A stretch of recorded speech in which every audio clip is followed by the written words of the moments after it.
Welcome to Adobe InDesign Basics from the Macalester College GRC.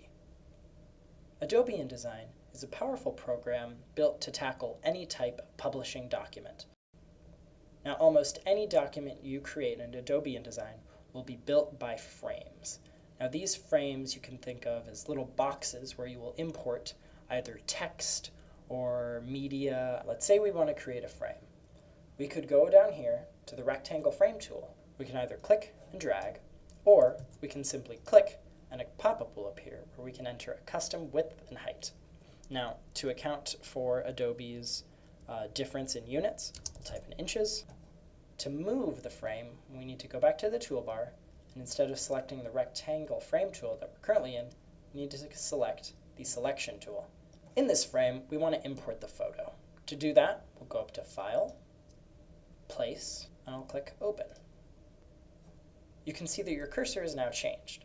You can either click and it will import the photo to 100% of its original size, or you can click and drag.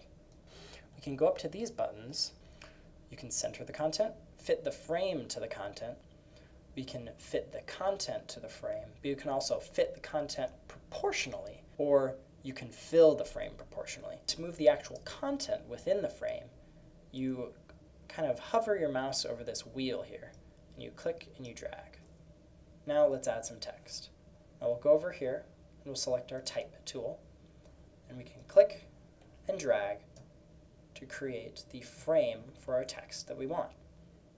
Now let's say I want to create another frame. Instead of using the rectangle frame tool, however, I'll just use the rectangle tool. This will allow me to either have a border or a fill to my frame. So we'll go up here after we've selected the tool, and for the outline, we'll click this button. We'll go for that pink outline. We'll go for that white fill. We'll go for a wavy. Now, this works the same way as the rectangle frame tool. I can either click or I can click and drag. Now let's say you want to save your file. You'll go up to File and Save to save it as an Adobe InDesign file that you can edit later. Or let's say you're done and you're ready to print it or send it off. Well, we'll go to Export. You can then hit Save, and this pop-up will appear for PDF. A different one will appear for different formats. Now, this is typically filled with more advanced kind of settings. If you don't want to deal with that, that's entirely fine. You can just go down here, click Export, and now you're done.